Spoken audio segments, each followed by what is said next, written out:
Now, the first area that I like to strike or target or think about is hitting up underneath the eyebrow.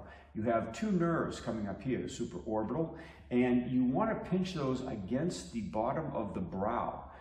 The angle and the trajectory you would be hitting is to send the message into the head with a shock, okay? And at the same time, your hands are coming out, much like you did a white crane kata, or if you do bilji, think of not the fingertips, think of the knuckle here as it flays out. That's the technique, okay? And this is one of the forms, the bilji of Wing Chun Kung Fu, is what helped me understand these tools, okay?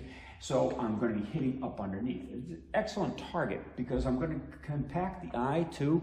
And if you strike the eye straight in, you're going to get a neurological knockout response depending on how well you hit it and how the guy's moving. All right, you have to tag them just right. So I'm going to strike up underneath. Now, if I wanted to really damage the eye, which I don't in today's modern litigious society, I don't want to go to court and have to defend myself in court for maiming the individual and have a permanent injury, and I'm going to have to end up paying for him for the rest of his life, even though he attacked me.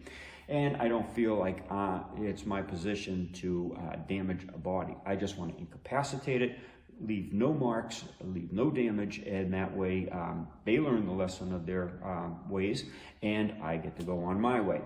Anyway, you could strike with the same motion going outward. Now, bear in mind, you're going to hurt the eyeball, and you're probably going to take it out, okay? Because the eye, if it's plucked outward this way, from that side is the easiest way to pluck the eyeball out. You can't get it from this side because the bone here, it's hard to get from the bottom or the top because of the bone structures.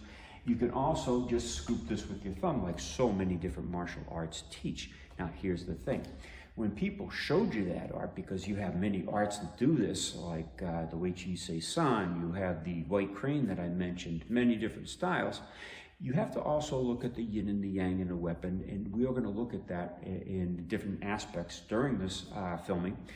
We're also going to look at it right now, okay? Now, we have the iron bone hand that we could actually hit and cause major damage to the eye, and yes, incapacitation or damage. So I don't like to do that, and the other way to do it is with the yin approach. Now, this is the yang approach. Yang is a white crane technique because white cranes extend their wings, they extend the beak, they extend their talons, okay? That's an extensive action. White is the yang aspect of the yin and yang symbol, and that's what the crane symbolizes, white crane. Now, using the tiger aspects, the black part of the yin and yang symbol, or the black tiger, as it's described in the bubishi itself, is causing damage by tearing, okay, and pulling. So the pulling action of the thumb is what's going to work with this technique as opposed to the crane striking type of an action. And as you do that, you would scoop. Now again, I don't prefer to use that because it's damaging and causes trouble all the way around. But just to show you the different aspects of this weapon utilizing this technique.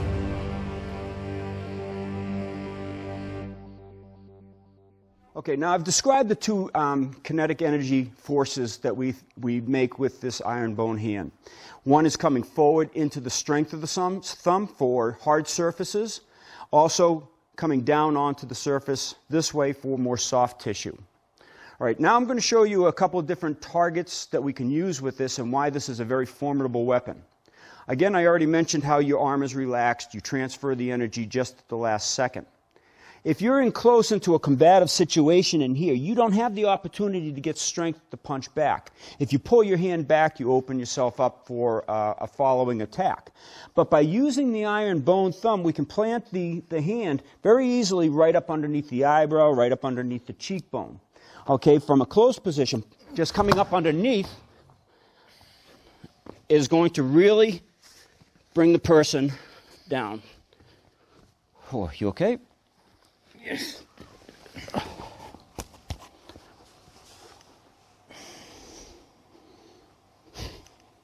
And again, I'm smiling, I'm sorry. Again, I'm still amazed at how easy this stuff works, but it's not easy. I shouldn't say that. It's taken many years, decades, to get these techniques to look easy.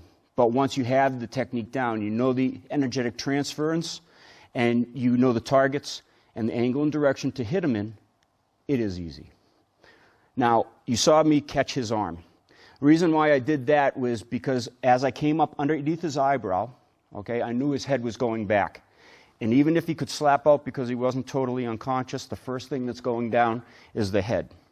Now, this is why we also caution people to seek qualified instruction.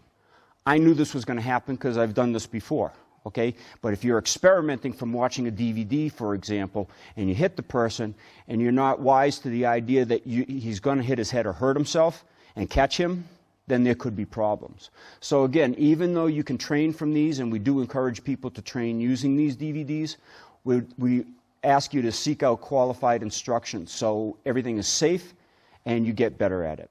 Here we are taking a look at the supraorbital nerve. We have two nerve roots. One emanates from behind originates from behind the eyeball. The other from deep inside, right next to the skull and the nasal passage right in through here. They both run up right along the head. Let's take a closer look at them.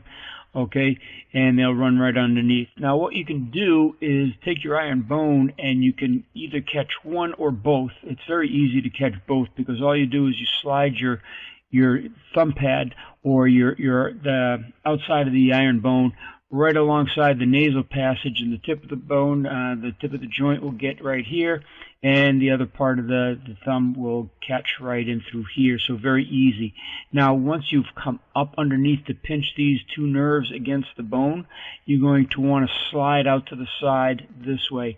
It causes more of a stretch on this nerve. This one in particular will stretch over to the side, causes too much stress on the nerve and the brain. Also, this one will stretch a little bit and won't cause as much as this one because of the pull factor and the distancing, but it will cause quite an effect as well. So you could also catch up under the cheekbone here at the facial nerve right underneath. You can come right up underneath the facial nerve down and through here as well.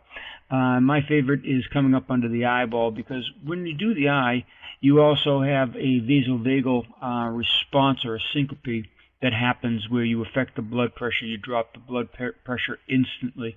So if you're coming up underneath with the thumb knuckle, the eye and bone right into those two nerves, you're going to also put some pressure on the eyeball. You're also going to hit the sinus cavity, which will turn the head a little bit more. It will turn to this side while your knuckles are going this side, doubling the effects of your strike. So just a slight bit of effort on your part with the right hand rotation will cause quite a few things in the person that's receiving it. Again, the blood pressure will drop from the strike on the eye or the pressure on the eye. The head will jerk back because of the reaction. It'll pinch the nerves in the back of the neck that attach to the where the phrenic nerve originates between C4 and C3, and you'll stop the breathing as well. Very powerful attack. Very worthwhile to study. So that's just a quick little snippet on the supraorbital nerves.